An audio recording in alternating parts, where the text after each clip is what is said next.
Hello दोस्तों, Sandhu value investing podcast में आप सबका स्वागत है। पिछले पॉडकास्ट में हमने बात की थी वैल्यू इन्वेस्टिंग और ग्रोथ इन्वेस्टिंग के बारे में। आज हम बात करने वाले हैं वो इन्वेस्टमेंट स्ट्रेटजीज़ जो मैं पर्सनली फ़ॉलो करता हूं और जिनसे मेरे को अच्छा प्रॉफिट भी होता है, और उनको काफ़ी मैंने बैक टेस्ट भी किया है, और वो बैक टेस्ट में वो स्ट्रेटजीज़ ने हमेशा निफ्टी को आउट परफॉर्म किया है। तो आज उन्हीं स्ट्रेटजीज़ के बारे में बात करेंगे।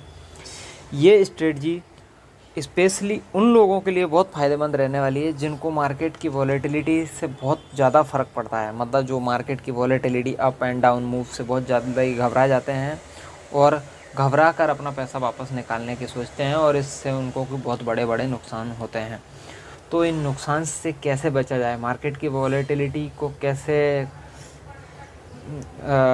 मिनिमाइज़ किया जाए, और कैसे स्टॉक्स परचेजिंग अपॉर्चुनिटीज़ बढ़ाई जाएं, तो वो सब हम आज इस पॉडकास्ट में डिस्कस करने वाले हैं। इस पॉडकास्ट में हम दो स्ट्रेटजीज़ के ऊपर बात करेंगे जो कि मैंने पर्सनली क्रिएट की हैं, और मेरे को लगता है कि ये बहुत ही बेहतरीन स्ट्रेटजीज़ हैं लॉन्ग टर्म इन्वेस्टिंग के लिए। फिर भी आपको कोई भी स्ट्रेटजी ब्लाइंडली फॉलो नहीं करनी है, अपनी खुद की रिसर्च करनी है, एनालिसिस करनी है। उसके बाद अगर आपको लगता है कि ये स्ट्रेटजी आपके लिए बेटर है तो ही आप इस स्ट्रेटजी में इन्वेस्ट कीजिए, या स्ट्रेटजी के बारे में सोचिए भी। अपने फाइनेंशियल एक्सपर्ट से ज़रूर सलाह लें किसी भी स्ट्रेटजी में, या किसी भी स्टॉक में, या किसी भी इन्वेस्टमेंट प्लान में इन्वेस्ट करने से पहले। तो दोस्तों, अब बात करते हैं अपनी स्ट्रेटजीज़ के ऊपर।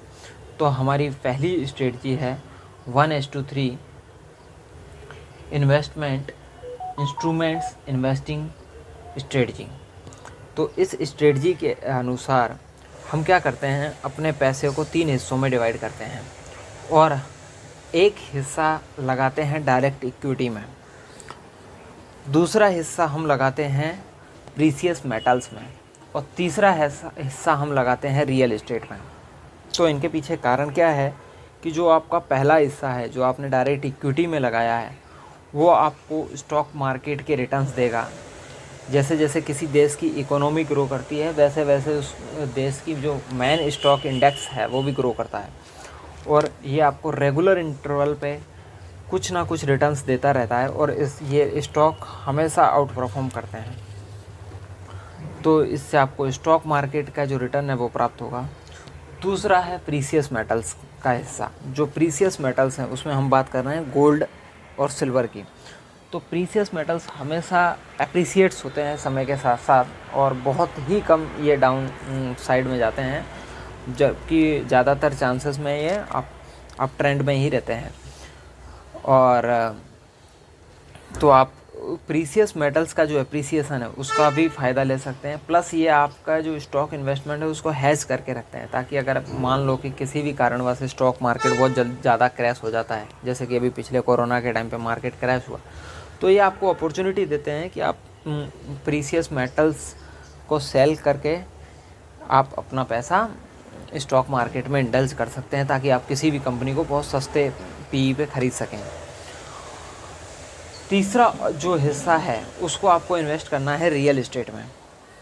तो रियल एस्टेट से इन्वेस्ट करने से आपको क्या होगा कि आप रियल एस्टेट्स के जो इनकम है वो भी आप प्राप्त कर सकते हैं।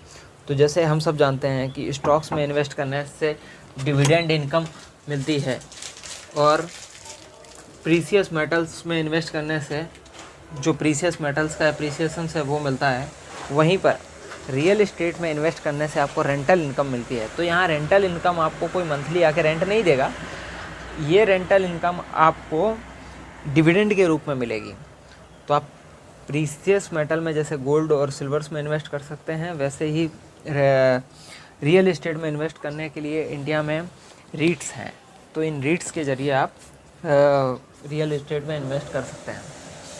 तो इस प्रकार से आप अपने जो मनी है उसको 3 हिस्सों में डिवाइड कर सकते हैं, और एक एक हिस्सा एक एक इन्वेस्टमेंट इंस्ट्रूमेंट्स में लगा सकते हैं, जो कि अलग से ही अपने आप में एक सेक्टर है पूरा, या अलग से ही अपने आप में एक दुनिया है। तो पहला हो गया स्टॉक मार्केट, जिसमें कि आप निफ्टी 20 में लगा सकते हो, जिससे कि आप इंडिया की टॉप 50 कंपनीज़ में आपका पैसा इन्वेस्ट हो जाएगा। बैंक भी इसमें लगा सकते हो, जिसमें कि आपके इंडिया की टॉप बैंक्स में पैसा इंडल्ज हो जाएगा। आईटी में लगा सकते हो, आईटी बीस के ज़रिए। फार्मा में लगा सकते हो, या और भी किसी भी आप जो भी सीपीएससी ईटीएफ है, बहुत सारे ईटीएफ है, जो भी आपको अच्छा लगे उस सेक्टर में आप पैसा लगा सकते हो। बट मेरा सजेशन ये रहेगा कि आप इंडिया की टॉप 50 कंपनी में ही पैसा लगाओ, निफ्टी 50 के ज़रिए। दूसरा ऑप्शन है प्रीसियस मेटल्स का। तो प्रीसियस मेटल्स के लिए आप गोल्ड 20 और सिल्वर 20 के ज़रिए गोल्ड और सिल्वर में अपना पैसा लगा सकते हो। और भी बहुत सारे ईटीएफ हैं, जैसे कि एचडीएफसी का गोल्ड ईटीएफ है, और बहुत सारी बैंक्स के गोल्ड ईटीएफ्स आते हैं। तो आप किसी भी ईटीएफ में आप पैसा लगा सकते हो जो गोल्ड और सिल्वर में इन्वेस्ट करता हो। तीसरा ऑप्शन जो हमने डिस्कस किया था रियल एस्टेट का, उसके लिए 3 रीट्स हैं जो रियल एस्टेट इन्वेस्टमेंट प्लान हैं। तो ये रीट्स क्या है कि बहुत सारी जो सिटीज़ हैं, जैसे बॉम्बे हो गया, दिल्ली हो गया, गुड़गांव हो गया, कोलकाता हो गया, चेन्नई हो गया, ऐसे बड़ी बड़ी जो सिटीज़ हैं उनमें इनके ऑफिसेस रहते हैं, इनके बिल्डिंग्स रहती हैं जो कि ये रेंट पे देते हैं बड़ी बड़ी कंपनियों को, और वहाँ से इनको रेंटल इनकम आता रहता है। उसके साथ साथ प्रॉपर्टी की भी प्राइसेस अप्रिसिएट होते रहते हैं समय के साथ साथ। तो आपको प्रॉपर्टी के प्राइस अप्रिसिएशन का भी फ़ायदा मिलेगा और रेंटल इनकम भी मिलेगी डिविडेंड के रूप में। तो उसके लिए आप रीट्स में पैसा लगा सकते हो। तो 3 रीट्स जो फेमस हैं वो है एम्बेसी, माइंड स्पेस और ब्रुकफील्ड इंडिया का बाई रेट। तो इस प्रकार आप 3 रीट्स में पैसा लगा सकते हैं। तो ये थी हमारी सिंपल स्ट्रेटजी, जिसको कि हम बोलते हैं 1:3 Sandhu value investing instrument plans investment strategy. अब अगली जो स्ट्रेटजी है वो है 1:4 स्ट्रेटजी। 1:4 स्ट्रेटजी में हम क्या करते हैं कि हमारा जो पैसा है उसको 4 हिस्सों में डिवाइड करते हैं, 25, 25, 25, 25%। तो पहला जो हिस्सा है 25%, वो पैसा हम स्टॉक मार्केट में लगाएंगे, जैसे कि अभी हमने डिस्कस किया था। दूसरा हिस्सा है जो प्रीशियस मेटल्स में लगाएंगे, गोल्ड और सिल्वर में, जैसे कि अभी हमने डिस्कस किया था। तीसरा हिस्सा है वो हम रियल एस्टेट में लगाएंगे रीट्स के ज़रिए, और चौथा हिस्सा है वो हम यूएस मार्केट में लगाएंगे। तो इस पूरे हिस्से में इस स्ट्रेटजी में हम पूरे पैसे को 4 हिस्सों में डिवाइड करेंगे। पहला हिस्सा इंडियन स्टॉक मार्केट में लगाएंगे ताकि आपको इंडियन इकोनॉमी की ग्रोथ का फ़ायदा मिल सके। तो इसके लिए आप इंडिया की टॉप 50 कंपनीज़ में पैसा लगा सकते हो निफ्टी 20 के ज़रिए। दूसरा जो ऑप्शन है उसको में आप प्रीशियस मेटल्स में पैसा लगाते हो, गोल्ड और सिल्वर में, जिसके लिए आप गोल्ड 20, सिल्वर 20 ऐसे ETFs खरीद सकते हो, है ना। तीसरा जो हिस्सा है वो हम रियल एस्टेट में लगाएंगे ताकि आपको रेंटल इनकम डिविडेंड के रूप में मिलती रहे। तो उसके लिए हम रीट्स में लगाएंगे। तो रीट्स हैं, ब्रुकफील्ड इंडिया है, एम्बेसी है, बाई रेट है, और माइंड स्पेस है। तो इस प्रकार हम इन रीट्स में पैसा लगाएंगे। और चौथा जो हिस्सा है वो हम यूएस इकोनॉमी में लगाएंगे।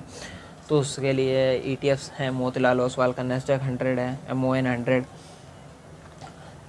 और भी मफांग है, और भी ऐसे बहुत सारे MON Q50 है, ऐसा करके बहुत सारे ETFs हैं स्टॉक एक्सचेंज पे जिनके जरिए आप यूएस में पैसा लगा सकते हो। बस अपना एम ये है कि यूएस की इकोनॉमी की जो ग्रोथ है उसको अभी फ़ायदा लिया जा सके। आप यूएस में स्टॉक्स में भी डायरेक्टली पैसा लगा सकते हो। तो उसके लिए आपको डिस्क्रिप्शन में एक लिंक दिया हुआ है, उससे आप अकाउंट ओपन करके यूएस में डायरेक्ट भी इन्वेस्ट कर सकते हो। वैसे ज़्यादा सेफ यही रहेगा कि आप इंडियन स्टॉक एक्सचेंज से ही परचेज करो। तो उसके लिए आप का ज़ीरोधा पे अकाउंट खोल सकते हो और उस डीमैट अकाउंट में आप ये इन्वेस्टमेंट स्ट्रेटजीज बना सकते हो। वैसे मैं जो करता हूँ उसके प्लान ऐसा है कि मैं ज़ीरोधा में मैंने अकाउंट खोला है, और वहाँ पर एक टूल्स में एक ऑप्शन आता है बकेट का, वो बास्केट का। तो बास्केट में आप बास्केट क्रिएट कीजिए, उसको एक स्ट्रेटजी का नाम दे दीजिए, जैसे कि उदाहरण के लिए जैसे मैंने दिया 1:3 संधू वैल्यू इन्वेस्टिंग स्ट्रेटजी। तो उसमें आप 1:3 में 33% पैसा, उदाहरण के लिए अगर किसी को 3,000 रुपये डालने हैं तो 1,000 रुपये निफ्टी 20 में डाल सकता है, 1,000 रुपये गोल्ड और सिल्वर में डाल सकता है, और बाकी का 1,000 रुपये रियल एस्टेट में डाल सकता है। जो ये बास्केट क्रिएट की है, उस बास्केट को आपको उसके बाजू में एक और टैब रहती है SIP क्रिएट करनी पड़ती है, और उस SIP को इस बास्केट से लिंक कीजिए और उसकी एक पर्टिकुलर तारीख दे दीजिए कि हर महीने की इतनी तारीख को इतने टाइम पर ये बास्केट एग्जीक्यूट हो जाएगी। तो उस टाइम पे वो बास्केट ऑटोमेटिकली एग्जीक्यूट हो जाया करेगी अगर आपके अकाउंट में पैसे होंगे तो इस प्रकार आप बास्केट्स क्रिएट कर सकते हो। किस प्रोपोर्शन में, किस स्ट्रेटजी में क्या पैसा डालना है वो हमने इस पॉडकास्ट में डिस्कस किया है। और भी डिटेल में अगर आपको जानकारी लेनी है तो मैं इस पॉडकास्ट के डिस्क्रिप्शन में एक लिंक दूंगा, उससे आप हमारा टेलीग्राम चैनल ज्वाइन कर सकते हो और वहाँ से इस स्ट्रेटजी के बारे में जानकारी ले सकते हो कि किस किस प्रोपोर्शन में क्या क्या इन्वेस्ट करना है, कैसे इन्वेस्ट करना है। और ये सिर्फ एजुकेशनल पर्पज़ के लिए, आप अपनी रिसर्च भी ज़रूर कीजिए और उसके बाद ही अपना इन्वेस्टमेंट प्लान क्रिएट कीजिए। Thank you. फिर मिलते हैं किसी नई स्ट्रेटजी के साथ, नए प्लान के साथ, नई जानकारी के साथ, स्टॉक मार्केट को समझने की कोशिश के साथ। धन्यवाद दोस्तों।